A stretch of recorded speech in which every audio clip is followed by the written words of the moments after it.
aku Salsabila Ferdiani. Kami dari kelas 11 3. Oke, dah on nih. Aku boleh tanya? Oh ya jelas, boleh dong guys, mau nanya apa? Itu buku apa yang kamu pegang? Buku ini ya, ini adalah buku sejarah. Tapi beda dari yang lain, buku ini membahas tentang sejarah Jepang, Jess. Nah, yang dibahas di sini ialah sejarah Jepang dari masa isolasi hingga negara Jepang ini menjadi negara imperialis, oh Jess. Nah, yang paling menarik lagi, buku ini membahas tentang perjanjian Kalijati yang dilakukan oleh Jepang, Jess. Wah, sepertinya seru sekali ya. Bolehkah kita bahas tentang buku itu, Salsa? Oh ya jelas boleh dong, Jess. Oke, kalau begitu kita mulai dari awal dulu ya. Mulai dari politik Sakoku. Nah, apa sih politik Sakoku itu, Salsa? Politik Sakoku, menarik sekali. Politik Sakoku itu adalah kebijakan isolasi Jepang, Jess, yang terjadi sejak abad ke-17. Nah, politik Sakoku ini dia dipimpin oleh Shogun Tokugawa, Jess. Nah, jadi Jepang ini dia menutup diri dari dunia luar dan tidak memperbolehkan dunia luar masuk ke dalam Jepang.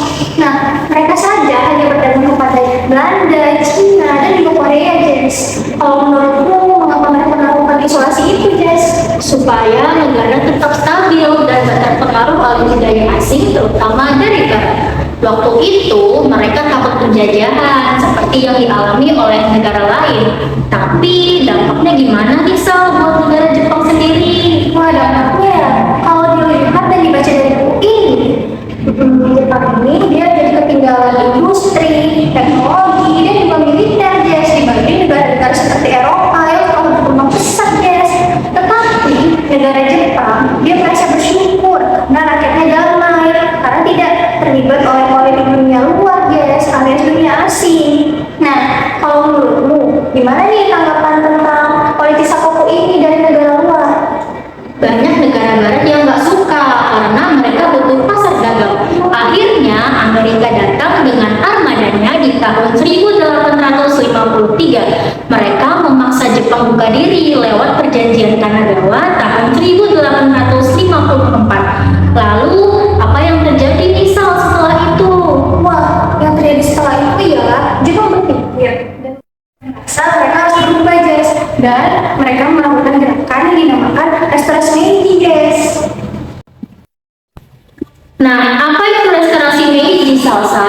Jadi restorasi Meiji ini adalah masa modernisasi Jepang yang dilakukan sejak awal tahun 1868 di sini. Kaisar Meiji mengambil alih kekuasaan dari Shogun Tokugawa dan melakukan reformasi besar-besaran.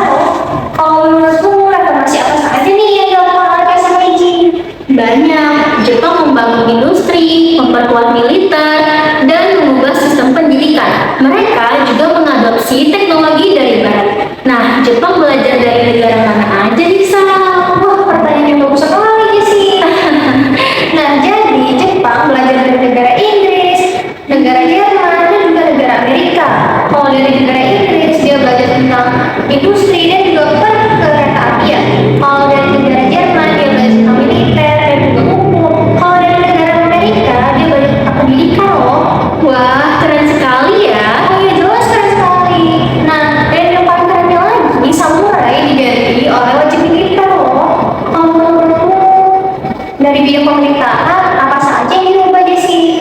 Jepang bikin konstitusi baru tahun 1889 yang biasa dikenal sebagai Konstitusi Meiji. Mereka juga membentuk parlemen yang disebut sebagai Diet. Sistem feodal juga dihapus supaya semua warga bisa berkontribusi buat negara. Kenapa modernisasi ini bisa sukses, Salsa? Wah, oh ya jelas bisa sukses karena pemerintahnya sangat-sangat serius dan juga rakyatnya sangat-sangat disiplin.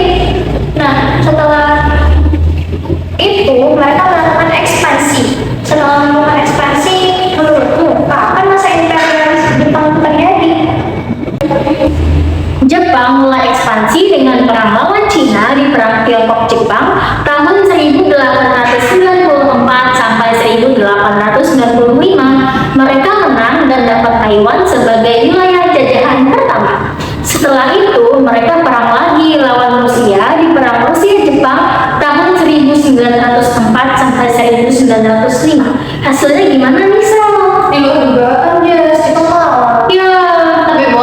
Tapi bohong. Jepang menang guys. Bisa saja lu. Nah, jadi kali pertamanya juga gak ada di Asia menang, malah Eropa ada perang modern. Nah setelah itu Jepang dipengaruhi oleh Manchuria dan berhasil mengalahkan negara Korea di tahun 1910. Kira-kira apa ya yang menjadikan negara Jepang sangat agresif dalam ekspansinya ini, Jess? Karena mereka butuh sumber daya alam dan nilai baru buat industri serta populasi yang terus bertambah. Jepang gak mau kalah sama negara barat yang punya banyak koloni. Setelah itu, mereka mengincar Asia Tenggara. Apa langkah awal mereka, Salsa? Oh ya jelas, Jepang langsung meluncurkan pasukannya untuk menyerang Asia Tenggara di Perang Dunia Kedua di tahun 1941, Jess. Setelah itu mereka menyerang negara Hawa dan lanjut ke wilayah berikutnya, termasuk Indonesia, Jess. Nah, gimana langkah awal Jepang masuk ke Indonesia, Salsa? Jadi pada tahun 1942, Jepang menyerang Hindia Belanda dengan alasan ingin membebaskan Asia dari penjajahan Barat. Namun alasan aslinya Jepang ingin mengambil sumber daya untuk perang. Oh gitu. Oh gitu permainan liciknya. Oh. Bagaimana reaksi Belanda pada saat itu? Belanda nggak bisa bertahan lama. Setelah serangan Jepang yang cepat dan efektif, akhirnya Belanda menyerah di Perjanjian Kalijati tanggal 8 Maret 1942. Itu di mana, Salsa? Di Kalijati, Subang di Jawa Barat. Setelah itu Jepang berhasil menguasai Indonesia dan membuat pemerintahan baru. Kira-kira apa saja yang diterapkan Jepang di Indonesia? Jepang membentuk pemerintahan militer dan membagi Indonesia menjadi 3 wilayah. Mereka juga menerapkan kerja paksa atau romusa, di mana masyarakat dipaksa bekerja tanpa bayaran dalam kondisi yang buruk. Lalu, apa dampak positif dan negatifnya, Salsa? Seperti yang kamu jelaskan tadi, Jess, dampak negatifnya adalah kerja paksa dan belanja pangan untuk warga Indonesia. Nah, ada juga nih dampak positifnya. Dampak positifnya yaitu terbangunnya rasa nasionalisme karena Jepang memberikan kesempatan bagi pemimpin Indonesia untuk belajar militeran dan juga belajar tentang politik. Nah, bagaimana sih awal kekalahan dari Jepang ini? Jepang mulai kalah di Perang Dunia II setelah Amerika menjatuhkan bom atom di Hiroshima dan Nagasaki tahun 1945.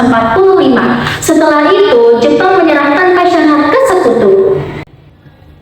Wah, perjalanan Jepang benar-benar luar biasa ya. Dari negara tertutup, mereka berhasil memodernisasi dan juga kekuatan militer dan juga ekspansi besar-besaran. Tapi ekspansi mereka juga membawa dampak besar, terutama buat negara yang mereka duduki termasuk Indonesia. Iya, perubahan yang sangat besar ya. Oke, sampai di sini dulu ya podcast kita. Bye-bye! Akhirnya selesai. Aduh pusing. Pala otak. Pala